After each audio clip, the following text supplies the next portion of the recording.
નમસ્કાર, welcome to વિદ્યા સેતુ.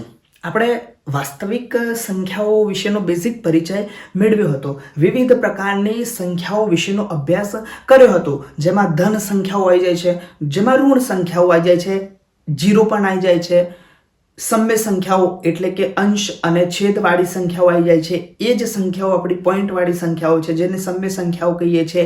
આ બધા સિવાયની રહી જતી સંખ્યાઓ એટલે અસમ્ય સંખ્યાઓ. અને આ બધાને જો આપણે એક જ જગ્યાએ લઈ લઈએ છીએ તો વાસ્તવિક સંખ્યાઓ આપણને મળે છે.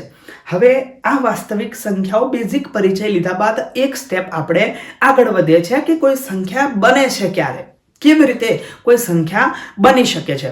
તો આપણે સૌથી પહેલા વિચાર કરવો છે કે અવિભાજ્ય સંખ્યાઓ કઈ કઈ છે. કેટલીક અવિભાજ્ય સંખ્યાઓના ઉદાહરણ આપણે અહીંયા લખી દઈએ. માની લઈએ કે 2 એ અવિભાજ્ય સંખ્યા છે. હા, 2 અવિભાજ્ય સંખ્યા છે. 3 અવિભાજ્ય સંખ્યા છે. ત્યારબાદ 5 અવિભાજ્ય, 7 અવિભાજ્ય, 9 એ અવિભાજ્ય સંખ્યા નથી. 9 ના ભાગ પાડી શકાય છે, 9 ને ભાગી શકાય છે. 3 3 9 ધેટ મીન્સ એ વિભાજ્ય સંખ્યા છે. ત્યારબાદ છે 11 13. આવી અલગ અલગ પ્રકારની અવિભાજ્ય સંખ્યાઓ આપણે લઈએ છીએ. હવે શું કરવું છે કે કોઈ પણ બે સંખ્યાઓ, બે કરતા વધારે સંખ્યાઓનો આપણે ગુણાકાર કરીને કોઈક નવી સંખ્યા બનાવી છે. માની લઈએ કે 2 અને 3 નો આપણે ગુણાકાર કરીએ છીએ. આપણને પહેલો જવાબ મળ્યો છે 6. 2 અને 3 નો ગુણાકાર કર્યા બાદ આપણને જવાબ મળે છે 6. ત્યારબાદ બીજી સંખ્યા આપણે બનાવીએ છીએ 5 અને 7 નો ગુણાકાર કરીને. 5 અને 7 નો ગુણાકાર કર્યો, આપણને સંખ્યા મળી છે 35. ત્યારબાદ 11 અને 13 નો ગુણાકાર કરીએ છીએ તો 11 ગુણ્યા 13 કરીએ તો 13 10 130. 130 પ્લસ 13 ધેટ મીન્સ 143. 143. તો આ રીતની આપણને સંખ્યાઓ મળે છે. આ બધી જ સંખ્યાઓ આપણે પૂર્ણાંક તરીકે ઓળખીએ છીએ, પૂર્ણ અંકો છે. જરૂરી નથી 2 જ લેવા. માની લઈએ 2 3 અને 5, ત્રણે ત્રણ સંખ્યાઓનો આપણે ગુણાકાર કર્યો. 3 2 6 6 5 30. આ પણ એક અલગ સંખ્યા મળશે આપણને. ફરીથી 3 5 અને 7 નો ગુણાકાર કરીએ છીએ. 5 ગુણ્યા 3 15, 15 ગુણ્યા 7 105. આમ આપણને અલગ અલગ સંખ્યાઓ અહીંયા જોવા મળે છે. આ બધી જ સંખ્યાઓ આપણને મળી કેવી રીતે? તો એવું કહી શકીએ છીએ કે ભાઈ 2 કરતા અથવા તો 2 અથવા તો 2 કરતા વધારે અવિભાજ્ય સંખ્યાઓનો જ્યારે આપણે ગુણાકાર કરીએ છીએ ત્યારે આપણને આ રીતની પૂર્ણાંક સંખ્યાઓ મળે છે.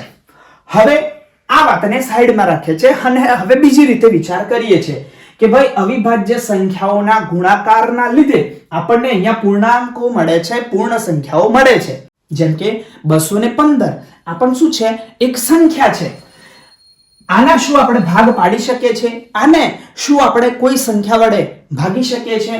તો વિચાર કરવાનો છે, એના ભાગ પાડવાના છે. જો ભાગી શકાય છે તો એના અવિભાજ્ય અવયવો આપણને મળશે. માની લઈએ કોઈ સંખ્યા છે 200. આ 200 ને આપણે ભાગવા છે તો ખબર છે આપણને બીજી કમનોમ 0 છે એટલે 2 વડે ભાગાશે. આના અલગ અલગ આપણે ભાગ પાડવા છે.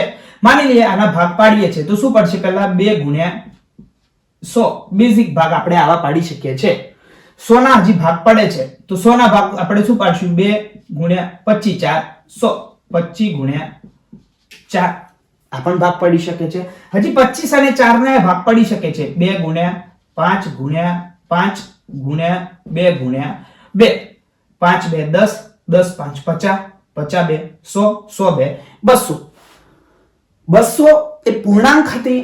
એના જ્યારે આપણે ભાગ પાડવાની શરૂઆત કરી, એના અવયવો પાડવાની શરૂઆત કરી ત્યારે આપણને આવું કંઈક મળે છે. એકની એક સંખ્યા છે તો આને આપણે આ રીતે લખી શકીએ 2 ની 3 ઘાત ગુણ્યા 5 ની 2 ઘાત. ત્યારબાદ બીજી કોઈ સંખ્યા આપણે લઈ લઈએ છીએ. માની લઈએ સંખ્યા લઈએ છીએ આપણે 175. 175 ના આપણે ભાગ પાડવા છે તો આપણને ખબર છે 25 5 125, 25 6 150 અને 25 7 175. તો 25 ગુણ્યા 7 અવયવ આપણને જોવા મળશે. હજી 5 ના ભાગ પડે છે તો 25 ના ભાગ પડે છે. 5 ગુણ્યા 5 ગુણ્યા 7 5 5 25, 25 7 175. તો અહીંયા આપણે લખી શકીએ છીએ કે 5 નો વર્ગ અને 7 ની 1 ઘાત. આ ઉપરાંત માની લઈએ કે કોઈ સંખ્યા આપણે લઈએ છીએ 500. 500 ના આપણે બેઝિક ભાગ પાડવા છે, જે યાદ આવે, નાનામાં નાના નહીં. તો આપણને પહેલો ભાગ યાદ આવે છે 100 ગુણ્યા 5. 100 ના તો ભાગ ફરીથી આપણને યાદ આવશે, કયા? 25 4 100. 25 ગુણ્યા 4 અથવા તો 20 ગુણ્યા 5 આપણને ભાગ યાદ આવી શકે છે. 25 ના ભાગ 5 ગુણ્યા 5, 2 ગુણ્યા 2 અને 5. તો આને શું લખી શકાય છે? 5 નો ઘન ગુણ્યા 2 નો વર્ગ. નાની સંખ્યા હોય એ આપણે પહેલા લખવા માટેનો પ્રયત્ન કરીએ છીએ. પહેલી સંખ્યામાં, પહેલા કિસ્સામાં શું જોયું હતું કે ભાઈ અવિભાજ્ય સંખ્યાઓ છે એને જ્યારે આપણે ગુણાકાર સ્વરૂપે લખીએ છીએ ત્યારે આપણને પૂર્ણાંકો મળે છે, પૂર્ણ અંકો મળે છે. બીજા કિસ્સામાં શું જોયું છે આપણે? ડાયરેક્ટ બે પૂર્ણાંકો લઈ લીધા છે, પણ જ્યારે એને ભાગીએ છે, જ્યારે એના ભાગ પાડીએ છે ત્યારે આપણને જે અંતિમ સંખ્યાઓ મળે છે એ અંતિમ સંખ્યાઓ બધી જ કેવી હોય છે? અવિભાજ્ય સંખ્યાઓ હોય છે. અવિભાજ્ય સંખ્યાઓના ગુણાકારથી આપણને શું મળે છે? પૂર્ણાંકો મળે છે. અને અહીંયા પૂર્ણાંકો આપણે માની લીધા છે, એના ઉપરથી આપણને શું મળે છે? અવિભાજ્ય સંખ્યાઓ મળે છે. આમ આપણે એવું કહી શકીએ છીએ કે જ્યારે પૂર્ણાંક સંખ્યાની રચના થતી હોય, જ્યારે પૂર્ણાંકની રચના થતી હોય ત્યારે એના અવિભાજ્ય અવયવો એ મૂળભૂત ભાગ એમાં ભજવે છે.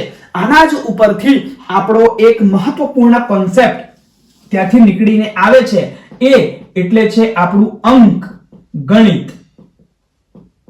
અંકોનું જે ગણિત છે એ અંક ગણિતનું મૂળભૂત વાત કઈ છે, જેને આપણે કહીએ છીએ અંક ગણિતનું મૂળભૂત પ્રમેય. ત્યારે આપણે કહી શકીએ છીએ કે કોઈ પણ વિભાજ્ય સંખ્યાને, વિભાજ્ય સંખ્યા એટલે જેને ભાગી શકાય એવી હોય એવી સંખ્યાને, કોઈ પણ વિભાજ્ય સંખ્યાને તેના અવિભાજ્ય અવયવોના ગુણાકાર સ્વરૂપે આપણે લખી શકીએ છે. કોઈ પણ વિભાજ્ય સંખ્યા 200, 175, 500 આ બધી જ સંખ્યાઓ વિભાજ્ય સંખ્યાઓ છે. નાનામાં નાની સંખ્યા લેવી હોય, માની લઈએ આપણે લઈ લઈએ છીએ 90 સંખ્યા, તો 90 ના ભાગ પાડીએ 10 ગુણ્યા 9, 10 ના ભાગ પાડે છે 2 ગુણ્યા 5, 9 ના ભાગ પાડે છે 3 ગુણ્યા 3. 2 અવિભાજ્ય, 5 અવિભાજ્ય, 3 પણ કેવી સંખ્યા છે? અવિભાજ્ય સંખ્યા છે. આમ કોઈ પણ વિભાજ્ય સંખ્યાને તેના અવિભાજ્ય સંખ્યાના અથવા તો અવિભાજ્ય અવયવોના ગુણાકાર સ્વરૂપે આપણે લખી શકીએ છે.